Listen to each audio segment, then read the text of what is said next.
Tic-tac, mathématiques, sciences, tic-tac. En tout cas, c'est nickel. Tic-tac. Aïe, aïe, aïe, aïe, tic-tac. Aïe, aïe, aïe, tic-tac. Et bienvenue dans la chaîne Mathématiques Sciences. Aujourd'hui, je prends et expliquer une nouvelle vidéo. Quatre vidéos donc, en organisation et gestion des données fonctions. Et plus précisément, une vidéo dans laquelle nous allons parler de probabilité. Donc, ici, on va parler notamment du vocabulaire de ces probabilités. Et donc, déjà, voilà, pour parler du vocabulaire des probabilités, et des probabilités en général, il faut déjà connaître, qu'est-ce que c'est que les probabilités. Bon, les probabilités, en gros, pour résumer beaucoup de choses même, c'est en gros l'étude de données, mais future. Alors que les statistiques, c'est l'étude des données passées ou présentes, ok. Bon, généralement, les statistiques, ça étudie plutôt les données passées, hein. Je vous le dis tout de suite. Mais voilà. En gros, les statistiques peuvent étudier plusieurs choses. Ça peut étudier les données passées, donc ça peut être des notes, ça peut être des dents, ça peut être plein de choses, ok. Ça peut être même la population mondiale. Mais en tout cas, ça étudie des données passées, voire présentes, ok. Alors que les probabilités, ça étudie les données présentes, voire les données futures. C'est-à-dire, en gros, on prévoit les données, ok. Par exemple, justement, la population mondiale qui augmente, ça c'est dans le futur, ok. Donc, cette population je pense que la population mondiale va augmenter, ça c'est une prévision, ok, c'est une supposition. Donc ça, c'est probable, mais c'est pas sûr. Voilà. Donc du coup, là, c'est dans ce cas-là qu'on va parler de probabilité. C'est-à-dire, à partir du moment où on va étudier des données futures, ok. Mais on ne sait pas justement si elles vont se réaliser ou pas. Voilà, déjà d'une. Et de deux, on va parler également de probabilité lorsqu'on va pouvoir notamment les calculer. Essayer, par exemple, de voir la chance qu'elles ont de se réaliser, et ainsi de suite, ok. Donc ça va faire partie de l'étude des probabilités. Donc les probabilités, il faut retenir que c'est l'étude des données futures ou bien présentes. Et donc, justement, après, on peut utiliser différentes manières. Ok. Voilà. Donc, en faisant des calculs de chance, par exemple, et ainsi de suite. Ok. En gros, un peu comme les statistiques. Sauf que la différence qu'il y a quand même avec les statistiques, c'est qu'on va rarement en probabilité, dire que c'est vrai, quoi. Ok. On va jamais pouvoir dire que c'est possible à 100%. Ok. On peut prévoir, mais on pourra jamais dire que c'est exact. Ok. On pourra jamais dire que, voilà, ça c'est sûr. Alors oui, il y a des choses qui sont sûres d'arriver dans le futur, mais après, tout est possible. C'est justement là qu'on va parler de probabilité, ok. Et donc là, c'est un peu le but des probabilités. C'est à la fois l'étude des données futures et donc la prévision. Voilà. Bon, alors donc là, assez parlé de probabilité statistique. Donc je voulais que vous fassiez la différence entre les deux. Probabilité, étude des données futures, et statistique, étude des données présentes, voire passées. Donc, pour parler en probabilité, on va déjà commencer par parler d'un terme qui paraît très compliqué, mais qui en réalité a bien tout son sens. On va parler d'expérience aléatoire. Alors, l'expérience aléatoire, on en a peut-être déjà parlé l'année dernière, je crois bien. Et donc, une expérience aléatoire, c'est en gros la même chose que si on dit, une expérience au hasard, ok. C'est la même chose. Aléatoire ou au hasard, ça veut dire qu'on ne sait pas, ok. Dans tous les cas, c'est la même chose, c'est synonyme.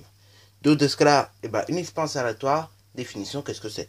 Bon, une expérience aléatoire, c'est une expérience dont le résultat ne peut pas être déterminé à l'avance. On peut le prévoir, mais on ne déterminera pas exactement le résultat. C'est-à-dire, par exemple, quand tu lances un dé, donc qui a 6 faces, et donc qui n'est pas tronqué, c'est-à-dire qu'on n'a pas truqué et tout, hein, donc un dé à 6 faces, cubique, voilà, volo, et tu lances ce dé, tu peux prévoir les résultats que tu vas obtenir, mais tu ne peux pas dire ah, je vais obtenir un si c'est pas possible, ok. Tu peux pas en être sûr tant que le dé n'est pas retombé, toi, ok. Et justement, les résultats que nous allons obtenir, donc de cette expérience aléatoire, donc qui peut être le lancer de dés, qui peut être par exemple quand je retire un dent ou ainsi de suite, ou qui peut être d'un tirage au sort ou bien de plusieurs choses comme ça, et justement les résultats que nous allons obtenir de cette expérience aléatoire s'appellent des issues. Et oui, les issues, c'est tout simplement en fait les résultats d'une expérience aléatoire. Et donc, par exemple, pour un lancer de dés, il va avoir 6 issues, ok, 6 résultats possibles, ok. Donc, ils sont 1, 2, 3, 4, 5 et 6, ok. Voilà. Bon, maintenant que nous avons parlé en termes d'expérience aléatoire et d'issue, on va résumer un petit peu tout ça quand même, mine de rien. Une expérience aléatoire, faut retenir, c'est une expérience dans laquelle on ne peut pas déterminer le résultat à l'avance, mais on peut le prévoir, ok. Voilà. Et donc, on peut prévoir les issues en fait à l'avance. Et il faut retenir que les issues, ce sont les résultats d'une expérience aléatoire. Bon, maintenant, on va parler d'événements. Donc l'événement au début ça paraît très compliqué à comprendre, mais au final vous allez vous rendre compte avec des exemples que c'est assez facile. Donc un événement c'est une condition qui, selon l'issue, va se réaliser ou non. Ok, voilà voilà. Voilà voilà. Donc par exemple si je vous dis sur l'exemple du dé que on va obtenir un multiple de 2, ok, par exemple, ok, et elle peut être réalisée par les issues 2, 4 et 6, ok. En revanche, si je vous dis par exemple que on veut obtenir 7, et là malheureusement cet événement ne pourra pas être réalisé par aucune issue, ok, voilà voilà. Donc il faut bien retenir qu'un événement c'est une condition qui peut se réaliser ou pas, et donc justement elle peut se réaliser ou pas selon l'issue, ok. Et donc également cet événement, non seulement il peut être réalisé ou pas par une issue, mais il peut être réalisé même par plusieurs issues d'expérience. Tout dépend en fait du type d'expérience. Par exemple, si on veut obtenir un multiple de 2, pardon, vous avez plusieurs manières d'obtenir. Mais si vous voulez obtenir 5, vous avez une seule manière d'obtenir 5, ce sera tout simplement avec l'issue 5. Voilà, voilà. Bon, maintenant, on va parler de ce qu'on appelle, avant de parler d'équipe probabilité, on va parler avant d'une autre chose, d'une autre notion. Bon, maintenant, admettons, si dans une expérience, toutes les issues ont la même chose de se produire. Alors, dans ce cas-là, on dirait que la probabilité d'un événement A, par exemple, sera égale à nombre d'issues favorables à A, divisé par le nombre d'issues possibles, ok. C'est-à-dire, en gros, on va prendre les nombres d'issues qui sont favorables, donc à l'événement A, et après on va diviser par le nombre d'issues possibles. Par exemple, on va reprendre l'événement A de tout à l'heure, obtenir un multiple de 2, ok. Voilà, voilà. Un multiple de 2, on peut l'obtenir en faisant 2, en faisant 4, en faisant 6, ok. Donc entre guillemets, ce sont les issues favorables à cet événement. Divisé par le nombre d'issues, ok. Et donc là, divisé par le nombre d'issues, en fait, divisé par tous ces issues. Donc là, par exemple pour mon dé, là, donc obtenir un multiple de 2, la chance qu'on puisse obtenir un multiple de 2, donc la chance que l'événement A puisse se réaliser, elle est tout simplement de 3 sixièmes. Pourquoi 3 sixièmes? Parce qu'on a dit que tout simplement, on avait 3 possibilités, enfin on avait 3 événements issus possibles à cet événement, donc de 4 et 6. Et donc en tout on a 6 possibilités, ok. Voilà, voilà.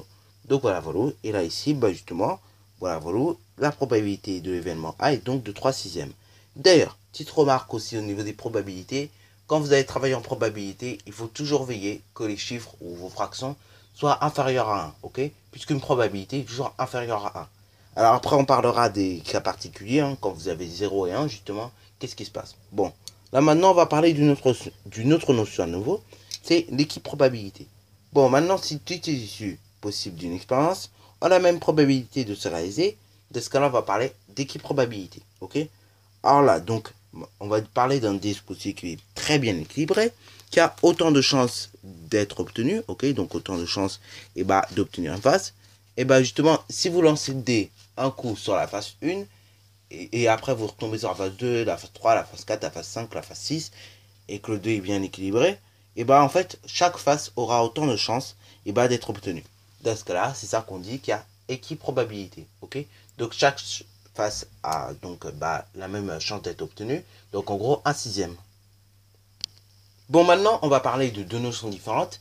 C'est en gros si ma probabilité est égale à 0 et si ma probabilité est supérieure égale à 1, pardon, ok. Donc si ma probabilité est égale à 1, et là on va parler d'un événement certain, c'est-à-dire on est sûr que ça va se passer.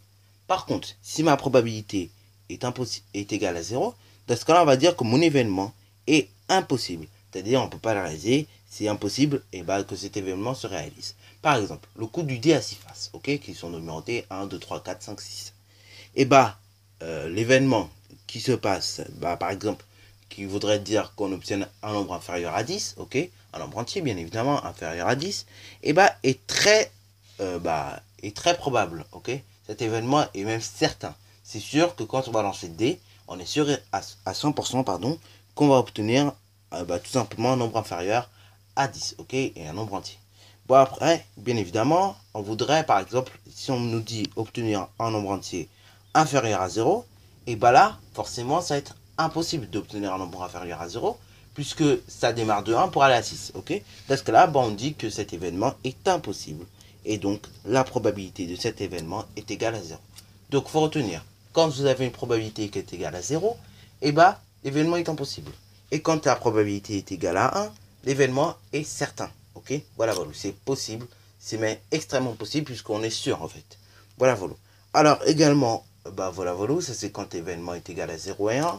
Mais en gros, plus que l'événement se rapproche de 0, donc en gros, bah, si vous avez une probabilité comprise entre 0 et 0,5, et bah, ça veut dire que votre événement est de moins en moins certain à se réaliser. Par contre, si vous avez une probabilité comprise entre 0,5 et 1, ça veut dire que votre probabilité est de plus en plus sûre à être réalisée. Par exemple, si je dis, bah, il y a, je sais pas moi, il y a 80% de chances que à la rentrée, je sois heureux de revenir au collège parce qu'on va faire des maths et de la physique. Bon, admettons, c'est un exemple. Hein. Et bah là, ma probabilité est de 4 cinquièmes, ok? Donc 0,8. Donc du coup, donc voilà, voilà. Donc bah là, par exemple, avec l'histoire des 4 cinquièmes, là, que je sois heureux de revenir au collège à la rentrée parce qu'on fera de les maths et de la physique, et bah ça c'est un événement bah quasi sûr, ok? Qui est même très sûr. Après, bien évidemment, et bah si je vous dis, et bah il y a 20% de chances qu'à la rentrée je revienne heureux parce qu'on va faire du français, voilà, c'est-à-dire il y a pratiquement, enfin il y a peu de chances en fait que je sois heureux de revenir parce qu'on va faire du français, ok? Voilà, voilà. Mais si je vous dis, bah il y a 100% de chances que je revienne heureux, et bah ça veut dire que je serai vraiment heureux, puisque mon événement est sûr. Et si je vous dis il y a 100%, il y a bah, 0% de chance que je revienne malheureux, c'est-à-dire bah tout simplement que je serai pas... ça veut dire tout simplement que s'il y a 0% de chance que je revienne malheureux, c'est-à-dire que je serai tout simplement heureux. Voilà, voilà.